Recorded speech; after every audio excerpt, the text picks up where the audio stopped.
Friends, so మీ పేరు? నా పేరు ప్రవీణ్ కుమార్ అండి. ఎక్కడ నుండి?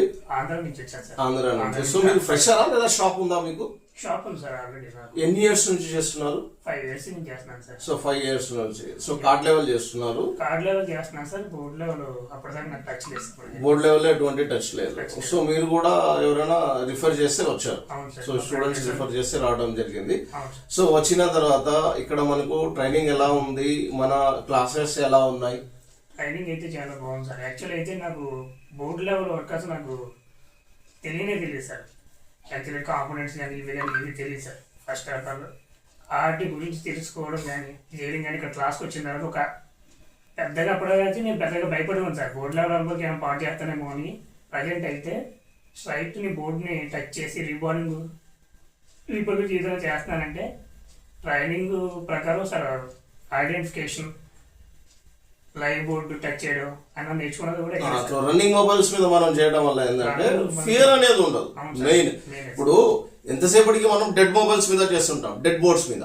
సో దాంట్లో రీవాల్వ్ చేసి వేసినా అది సక్సెస్ అయిందా లేదా అనేది గ్యారంటీ ఉండదు. మనకి ఇక్కడైతే సాటిస్ఫాక్షన్ ఉంటుంది. ఎందుకంటే నెంబర్ ఆఫ్ బోర్డ్స్ ఇచ్చి మీకు డెడ్ బోర్డ్స్ వచ్చి ఆ ఐసీ తీసి రీవాల్వ్ చేసి వేస్తారు. అది సక్సెస్ అయిందా లేదా అనేది డౌట్ ఉంటుంది. అదే మీరు లైవ్ మొబైల్ మీద కనుక చేస్తే రిజల్ట్ అనేది అట్ ద స్పాట్ వస్తుంది. కాబట్టి మనం ఏ మిస్టేక్ చేస్తున్నాము. సో అదే విధంగా ఇక్కడ చూడండి, ఇక్కడ ఉన్నప్పుడు ఏంటంటే మనం సర్వీస్ మొబైల్స్ మీద కూడా ఎందుకు చూపిస్తున్నామంటే మీరు ఒకవేళ మంచిగా రీబాల్ చేసి ఇన్స్టాల్ చేసిన తర్వాత కూడా సక్సెస్ అవ్వకపోతే సో దాంట్లో వచ్చిన ప్రాబ్లమ్స్ ఏముంటాయి, మళ్ళీ దాన్ని ఏ విధంగా డయాగ్నోస్ చేసుకోవాలి, ఏ విధంగా రీడింగ్స్ వస్తాయి. సో మనకు ప్రాపర్ ఇన్స్టాల్ అవ్వకపోతే ఏ రీడింగ్ వస్తుంది, షార్ట్ అయితే ఏ రీడింగ్ వస్తుంది, ఎవ్రీథింగ్ మీకు క్లియర్ గా ఎక్స్ప్లెయిన్ చేయడం జరిగింది. అది కూడా లైవ్ రన్నింగ్ మొబైల్స్ మీద. సో ఏదైతే సర్వీస్ వస్తున్నాయో ఆ మొబైల్స్ మీద మీరు కూడా 1 or 2 మొబైల్స్ చేశారనుకుంటా. సో మీరు కొంచెం హ్యాండ్ స్కిల్ అయితే ఇంకొంచెం డెవలప్ చేసుకోవాలా. మీకు అదే విధంగా మెయిన్ ఏంటంటే ఫియర్ ఉండదు. ఒకటి గుర్తుపెట్టుకుంటే ఏంటంటే ఫియర్. మీ రీబాల్ కనుక పర్ఫెక్ట్ గా ఉంటే, మీ హ్యాండ్ స్కిల్ కనుక పర్ఫెక్ట్ గా ఉంటే అది ఎటువంటి మొబైల్స్ అయినా 1 or 2 times ఇప్పుడు మీరు కూడా చూసారు. సో ఒక మొబైల్ కి 1.5 day ఖాళీ రికవర్ చేయడానికి కూడా పట్టింది మనకు. సో ప్రతి మొబైల్ ½ an hour లో 1 hour లో అవుతుందని లేదు. సో ప్రతి మొబైల్ కి CPU చేస్తే రివాల్వ్ అవుతుందని కూడా లేదు. చాలా వరకు హార్డ్వేర్ సొల్యూషన్స్ ఏదైతే మనం నేర్చుకుంటామో అది డైరెక్ట్ గా అంటే ఒక కస్టమర్ దగ్గర నుంచి వచ్చిన మొబైల్ మీద దాన్ని ఎలా డయాగ్నోస్ చేయాలనేది రావాలి. మీరు మెయిన్ గా నేర్చుకోవాల్సింది ఏంటంటే ఒక మొబైల్ వస్తే అసలు ఎలా అటెంప్ట్ చేయాలి, దాన్ని ఎలా అర్థం చేసుకోవాలా, దాంట్లో ఉన్న ప్రాబ్లమ్ ని ఎలా ఫైండ్ అవుట్ చేయాలా.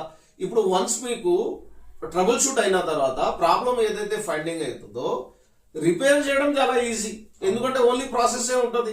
ఇప్పుడు CPU అంటే CPU రివాల్వ్ చేసి వేస్తాం, ఫలానా ఐసీ అంటే ఫలానా ఐసీ వేస్తాం, జంపర్ అంటే జంపర్ వేసుకుంటాం. సో మెయిన్ థింగ్ ఏముంటుంది, డయాగ్నోస్.